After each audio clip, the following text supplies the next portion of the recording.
Puff Puff.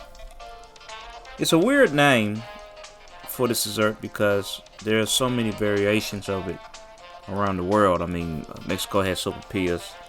We have beignets.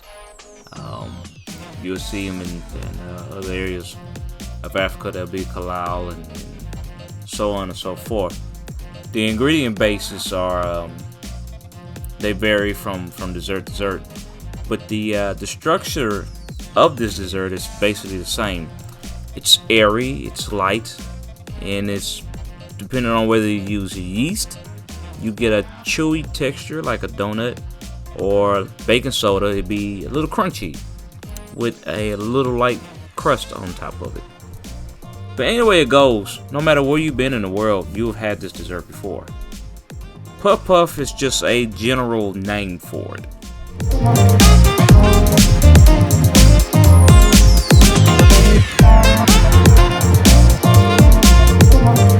Alright, so I had some whole nutmeg. I'm not exactly sure why I had it, but I had whole nutmeg.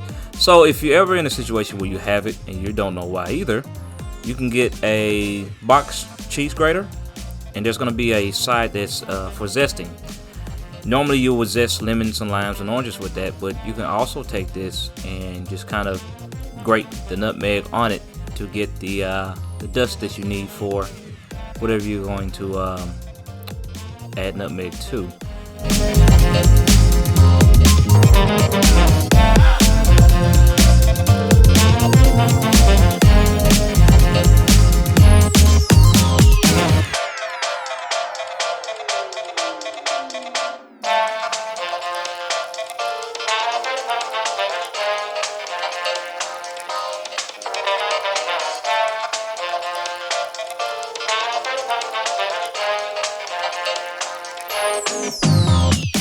Alright, so you're gonna go ahead and mix this up, and you're basically making a starter for your dough, and you're gonna have to let this rise, then you have to punch it down.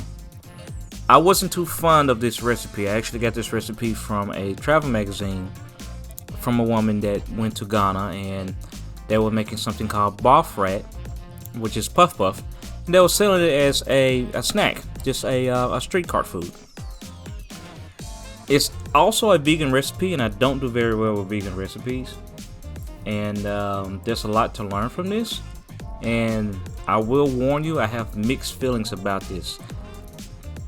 Normally when I eat cakes and donuts and stuff like this, I'm looking for proper texture, taste, and airiness or moisture to the product. You'll see how this goes at the end.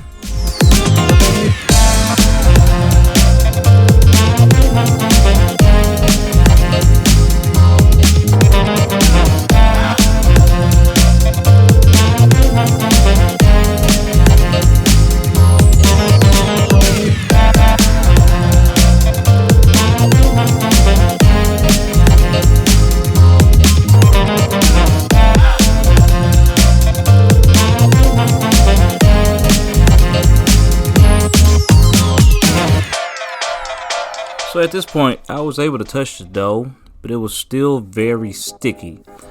And I was kind of confused about that because in the original recipe, it said that it should be tacky. Sticky and tacky are two different things. Tacky is kind of it's a tack to it. You can touch it a little bit, but it won't stick just directly to your fingers. Sticky, this stuff was coming loose into my hand. So I'm not sure if I did something wrong there, but I kept going anyway.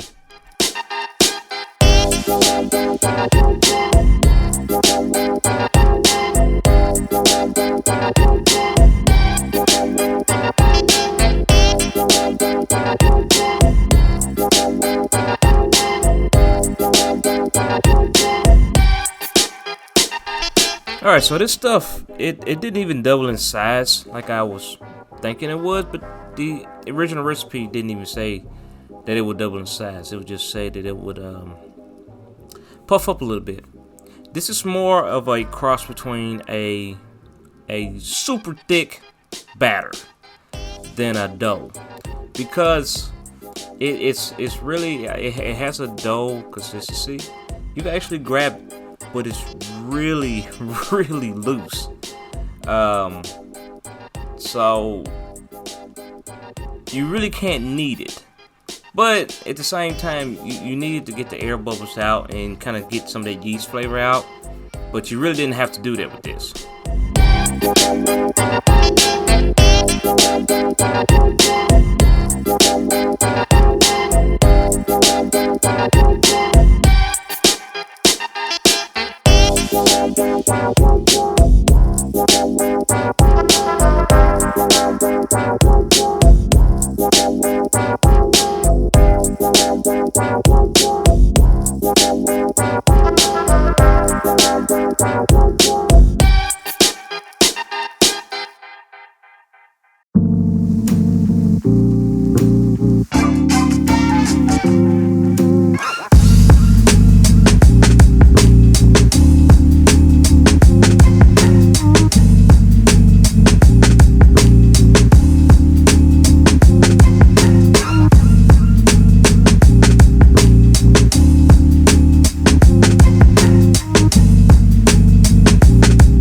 So like I said, I'm not the best at desserts, and I'm willing to learn. I'm willing to give this recipe another try, but frying this out, it left this weird big hole in the center, kind of like a potted shoe.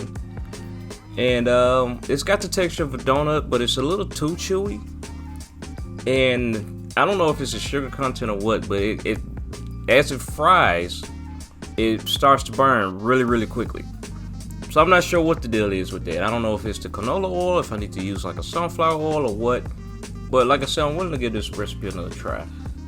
Maybe this time I won't go the vegan route. I might try something a little different. Probably put a spin on it to give it the puffiness that I want and a little less of that chewiness. But so far, it tasted pretty good.